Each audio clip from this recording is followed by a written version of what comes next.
Om Swastiastu. Halo anak-anak, bagaimana kabarnya? Ya, Bapak harap baik-baik saja ya. Karena kali ini kita akan belajar mengenai materi IPS kelas 9, yaitu bagian bab 2 mengenai perubahan sosial budaya dan globalisasi. Nah, Bapak harap kalian belajar dengan semangat dan mencermati apa yang Bapak jelaskan kali ini ya. Jadi pada materi ini bab kedua ini kita bagi menjadi 3 subbab, yaitu perubahan sosial budaya, yang kedua mengenai globalisasi, yang ketiga mengenai dampak globalisasi dan cara penanggulangannya.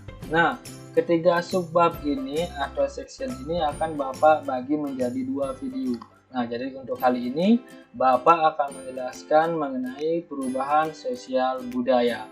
Nah, apa itu perubahan sosial budaya? Silakan anak-anak perhatikan. Nah, sebelum kita lanjut ke materi, ya, Bapak ingin kalian memperhatikan keempat gambar ini. Keempat gambar ini tentu ada hubungannya dengan materi perubahan sosial budaya. Kira-kira apa?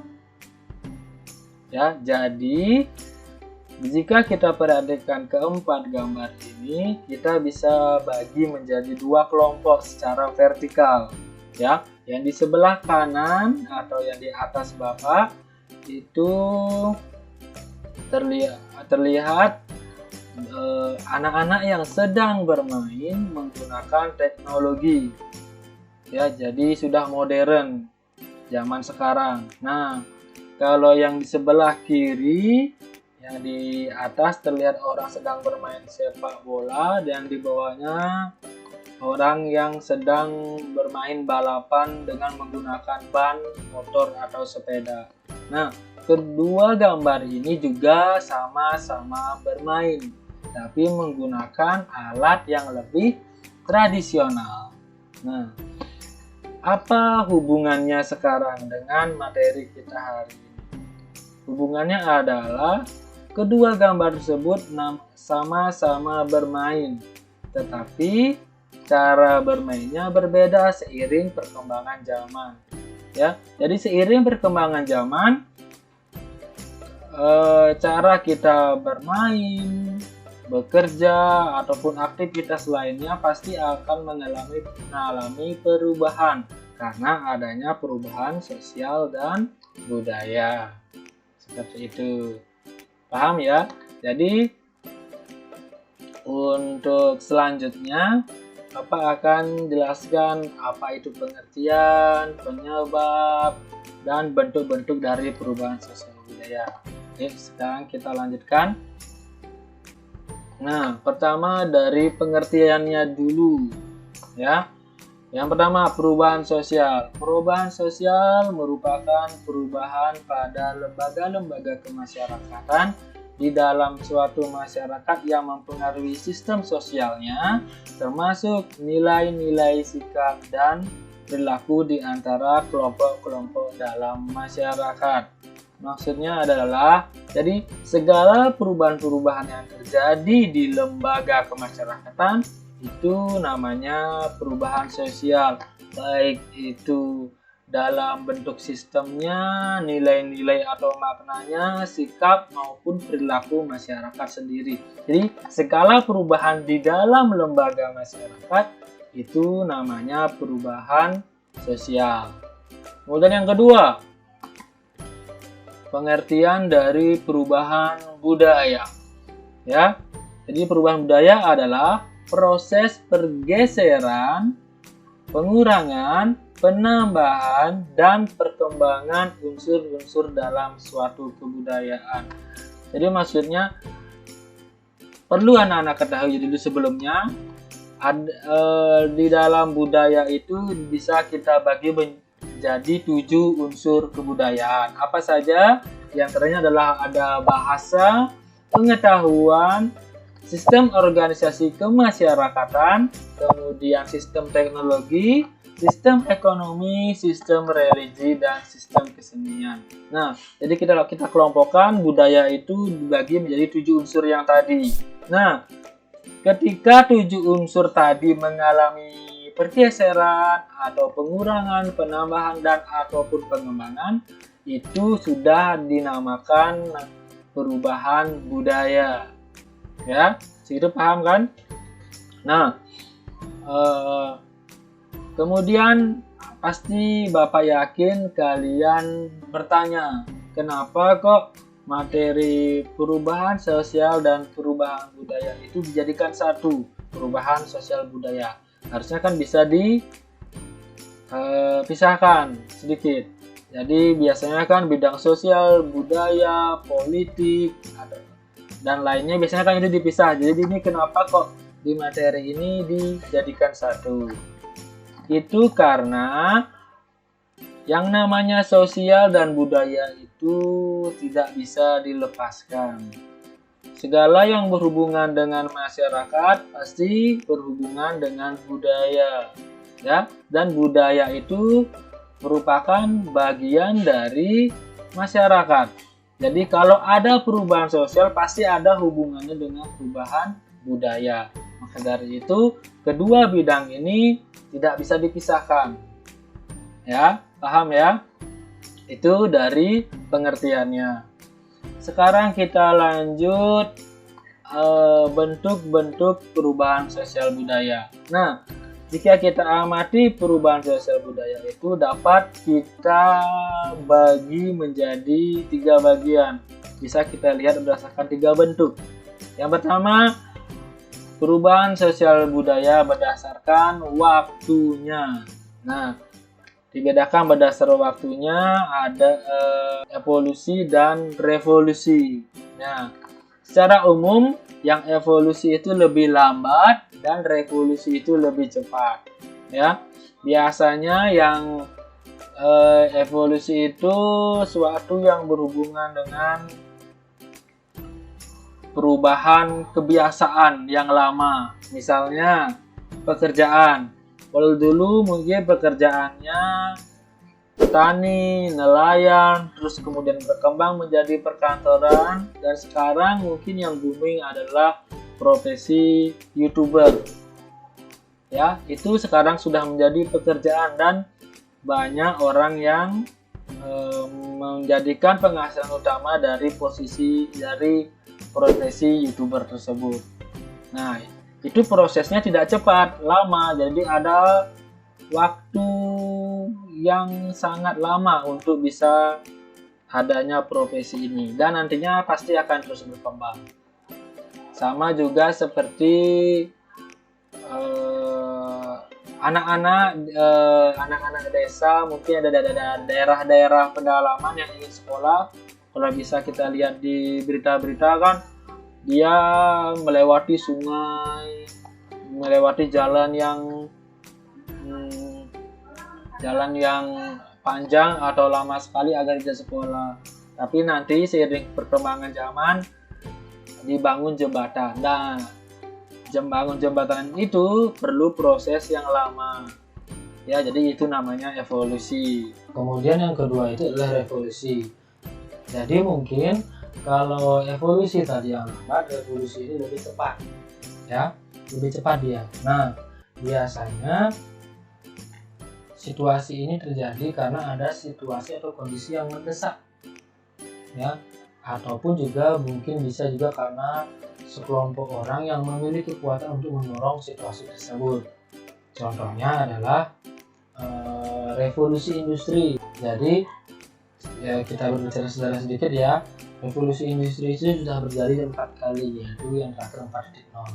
Jadi jika kita ingat-ingat, yang pertama 1.0 itu perubahan tenaga kerja manusia diganti dengan ditemukannya tenaga mesin uap. Jadi yang pertama ditemukan adalah mesin bertenaga uap sebagai pendorong. Setelah itu yang 2.0 itu adalah revolusi industri karena ditemukannya mesin listrik bertenaga listrik. Nah, kemudian yang ketiga revolusi 3.0 ini jadi sudah mulai ditemukan mesin yang bisa bekerja sendiri. Ya, di pabrik itu bukan hanya tenaga manusia. Jadi sudah mulai diambil alih oleh mesin. Jadi kebutuhan tenaga atau buruh manusia mulai berkurang seperti itu. Kemudian yang terakhir sekarang ini adalah revolusi industri 4.0, di mana semuanya sudah dikerjakan oleh sistem aplikasi, semuanya serba online, semuanya serba teknologi seperti itu ya. Jadi situasi itu disebabkan oleh penemuan sekelompok orang yang bisa mendorong terjadinya perubahan di dunia seperti itu ya. Kemudian kita lanjut yang kedua ya, bentuk perubahan sosial budaya berdasarkan perencanaan. Jadi saya ada dua, maaf sebelumnya untuk pembagiannya dihalangi oleh wajah Bapak. Jadi Bapak sebutkan ya, di bagian atas ada yang direncanakan, yang di bawahnya ada yang tidak direncanakan. Jadi perubahan sosial budaya yang direncanakan itu contohnya adalah misalnya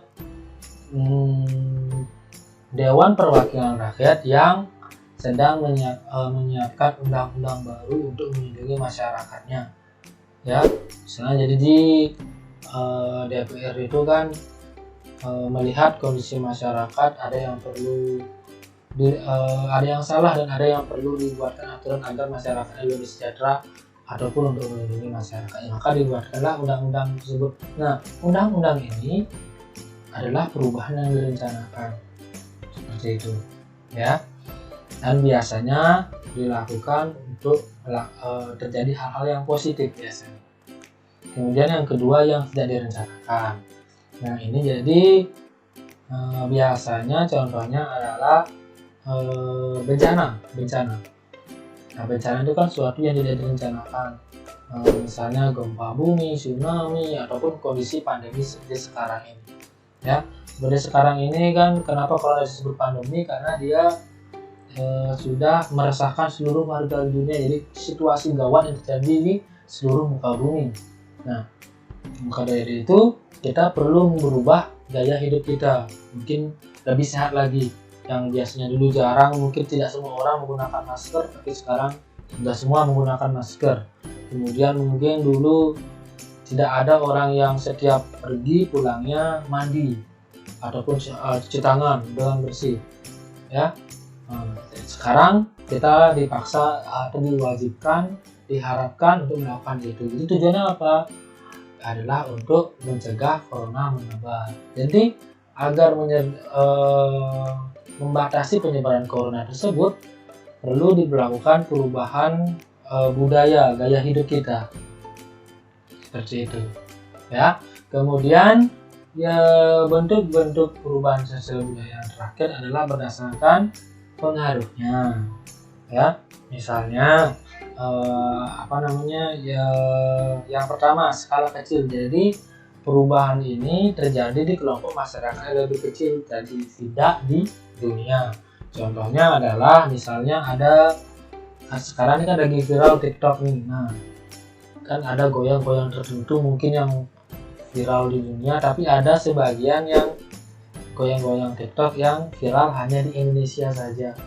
Biasanya kan menggunakan lagu-lagu Indonesia, kemudian mereka viral hanya di lingkup Indonesia saja. Jadi itu di skala yang lebih kecil. Nah, kemudian ada yang skala lebih besar. Contohnya adalah kita bicara sejarah lagi, misalnya Perang Dunia Kedua. Nah, jadi Perang Dunia Kedua itu kan didasari oleh perselisihan kelompok ya, kelompok satu dengan kelompok lainnya ya, ditandai dengan bom Hiroshima Nagasaki. Nah itu Perang Dunia Kedua tersebut yang awalnya hanya melibatkan beberapa negara, tapi langsung meresahkan melibatkan negara-negara lainnya, sehingga skalanya itu lebih besar ya. Jadi itu bentuk-bentuk perubahan sosial budaya berdasarkan waktu, perencanaan, dan pengaruh. Mungkin kalau nanti ada yang bingung dan masih ada yang ditanyakan, silahkan tuliskan di komentar. Tentunya juga dengan nama dan nomor absen kalian. Ya, lanjut. Oke. Ya. Jadi untuk yang selanjutnya ini, kedua gambar ini Bapak ingin memberikan game quiz atau mungkin bahasa YouTube-nya itu adalah giveaway. Ya, silahkan kalian pahami makna dari kedua gambar ini, kemudian apa hubungannya dengan perubahan sosial budaya. Ya, dan silahkan tulis di komentar. Ya, isi nama juga dan nomor absen kalian. Nanti hadiahnya adalah jika kalian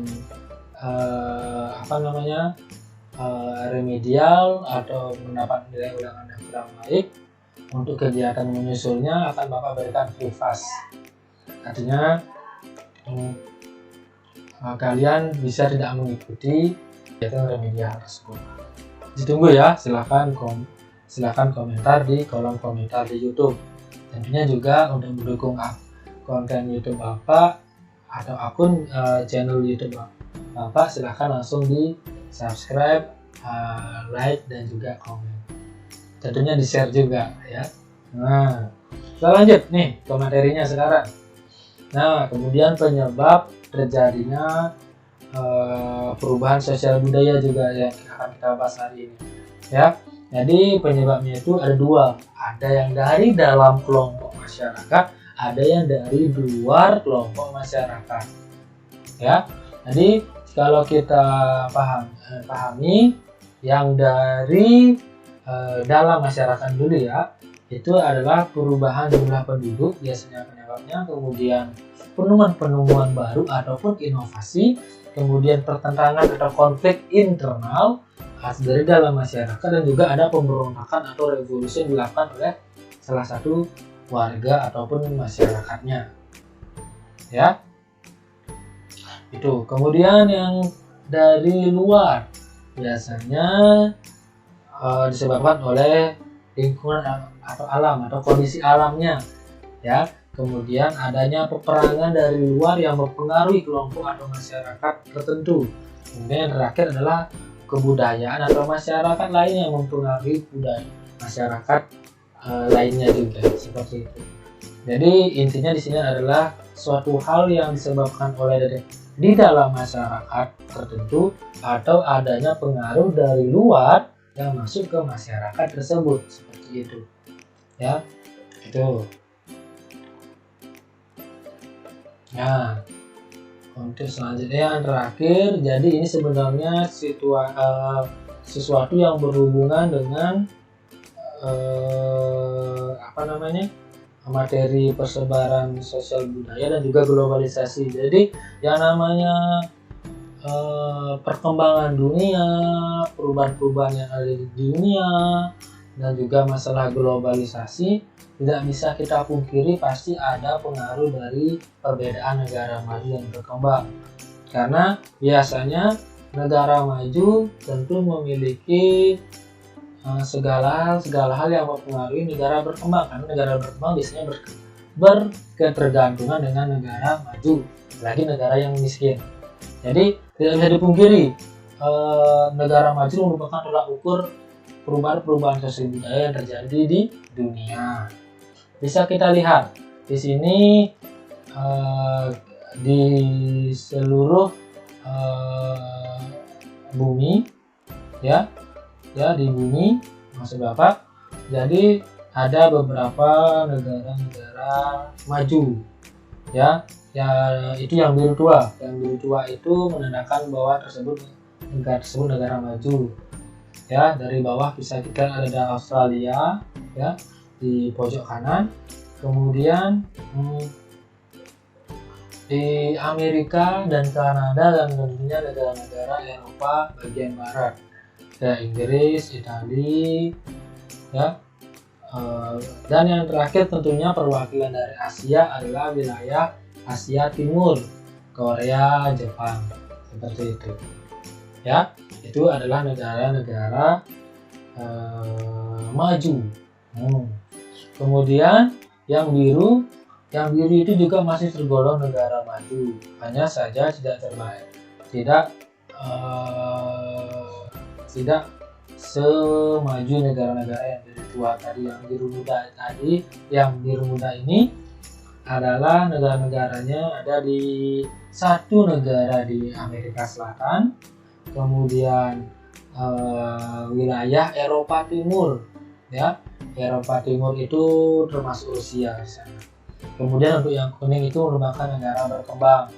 Jadi ada sebagian besar di Amerika Selatan, kemudian Amerika Tengah, di situ ada Meksiko, di sana juga negara berkembang. Kemudian beberapa bagian di Afrika dan tentunya Asia yang paling banyak, termasuk juga negara kita Indonesia. Ya. Kemudian yang oranye juga masih juga negara berkembang, tapi di sini lebih miskin mungkin, ya. Jadi sebagian, hampir setengah dari wilayah Afrika dan beberapa bagian di Asia. Nah, jadi di sana dari negara biru-biru tersebut tentu akan mempengaruhi negara-negara berkembang, ya. Karena di sana mereka pasti mempunyai kekuatan di bidang ekonomi dan kekuatan politik dan lainnya yang bisa menyebabkan terjadinya perubahan-perubahan di dunia. Jadi secara mau tidak mau negara berkembang akan juga ikut terkena dampaknya, seperti itu. Nah, jadi demikian penjelasan dari Bapak. Sekali lagi Bapak ingatkan, kalau ada yang bingung silakan tulis di komentar besertakan nama, kelas dan nomor absen kalian. Nanti akan Bapak menjawab, ya. Jadi terima kasih sudah mendengarkan, dan Bapak tutup dengan para Santi. Om Santi Santi Santi.